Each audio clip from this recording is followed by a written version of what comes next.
Kaya ngayon mga kachika, sinigurado ni Paulo na makipagkita at makapasyal kasama ang kanyang anak bago siya makauwi ng Pilipinas. Kasi Kimi naman ay spotted na binisita ang kanyang nanay-nanayan na si Kris Aquino. Tila meron pa pala talaga silang big announcement na gaganapin siguro pag uwi nila sa Pilipinas.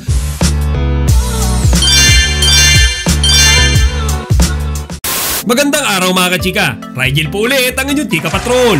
Bago tayo magsimula mga kachika, inaanyayahan ko muna kayong mag-subscribe dito sa ating munting channel para palagi kayong updated sa mga latest at nagtitrending na mga showbiz balita. Matapos ang kanilang successful na performance sa Asap Natin To California noong August 3, 2024 ay naglaan ng kanilang mga oras sina Kim Chiu at Paolo Abilino sa mga taong malalapit sa kanila. Yan mga chika, spotted ang Kim Pao na tila may kanya-kanya munang lakad upang bisitahin ang mga taong espesyal sa kanilang buhay. Sa larawan nga na ibinahagi ni Paolo Abilino mula sa kanyang Instagram account, makikita natin mga kachika na nakipag-bonding siya sa kanyang anak na si Akio. At base nga sa mga comments dyan sa larawan na yan mga kachika, talagang tuwang-tuwa yung mga netizens na nagkaroon ulit ng pagkakataon na magkasama ang mag-ama. Kasi mga kachika, medyo matagal-tagal na nung huli silang nagkita. Kaya ngayon mga kachika, sinigurado ni Paulo na makipagkita at makapasyal kasama ang kanyang anak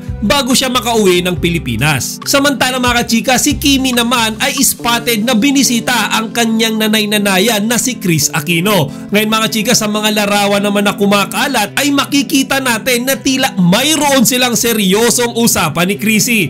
Ngayon mga kachika, hindi natin sigurado kung kasama niya ba dyan si Paolo Abilino. Kasi nga sa mga pictures na kumakalat online ay si Kimi lang ang makikita natin nakausap ni Chrissy. Pero ayon sa post ng showbiz contributor na si Sir Oscar Bradre Cabar, ay tila kinukumpirma niya na magkasama doon ang Kim Pao. Meron daw kasi siyang kaibigan na nagawang makasilip doon sa bahay ni Chrissy para lang kumpirmahin daw mga kachika na kasama doon ni Kimi si Paulo. Ayon nga sa post ni Sir Oscar, ask nyo na lang si Tita Chrissy kung sino bisita niya. Sana mag-story si Bimbi. Private kasi yung FB nung may-ari ng pic. Nakiusap pa ako sa isang friend na si Lipin. Hayun, confirm. At meron mga kachika na emoji dyan na isang babae at isang lalaki na may heart sa gitna. Na tila ba ay may pagpapahiwatig na si Kimi at si Paulo ay magkasama nung nakita nung kaibigan niya. Kaya nga ang daming nagpasalamat ng mga Kim Pao fans dyan kasi nabuhayan ulit sila ng loob. Akala kasi nila mga kachika hindi isinama ni Kimi dyan si Paulo. Yun pala, confirm na sila ay magkasama at posible na ipinakilala na ni Kimi si Paulo officially kay Kris Aquino. Samantala mga kachika, naalala nyo ba noong Asap Natin To noong August 3 merong in-announce si Kim at si Paulo tungkol sa bagong pelikula mga kachika na i-re-release ng Star Cinema na pagsasamahan ng Kim Pao. Meron po kami magiging pelikula ng Kim.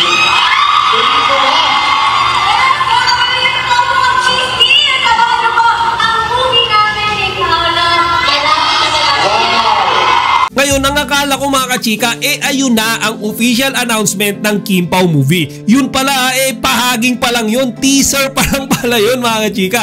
Ayon kasi dito sa video na napanood ko sa Abante Online, tila meron pa pala talaga silang big announcement na gaganapin siguro pag uwi nila sa Pilipinas. So ayan mga kachika ang inaabangan ngayon ng mga Kim Pao fans. Kasi siguro daw sa araw na yon ay i-announce na nila ang release date ng kanilang pelikula, yung title, yung theme song at posible mga kachika na isama na din nila ipakilala doon yung iba pang mga artista na makakasama nila sa kanilang pelikula. Pero yung announcement is confirmation lang na may gagawin silang pelikula. Meron pa rin daw talagang big announcement na magaganap kung saan ilalahad nila yung cast. Siyempre, bukod dyan kay Kim, bukod kay Paulo, sino pa yung supporting cast, diba? Pero sa tingin ko, at sino ang director? Ito yung launching ng Kim Pao, kaya dapat paghahandaan niyan. Paghahandaan Uy, niyan. Sigurado yun. Ngayon pa hindi pa palabas yung pelikula, gusto na magpa-vlog steering. So ayan yung something na nilulook forward ko ngayon mga kachika, no? Kasi marami nga yung nagsasabi na posibleng romance comedy ulit yung tema ng pelikulang gagawin nila. May mga nagre-request na fans na sana daw maging romantic action, at meron din nagsasabi na sana daw ay maging romantic drama. So mga kachika, no, kahit ano pa yan, basta Kim Pao yan, ay paniguradong dudumugin yan ng napakadaming mga tao. O siya mga kachika, hanggang dito na lang muna. Sana huwag nyo kalimutang ibahagi ang inyong mga opinion dito sa comment section.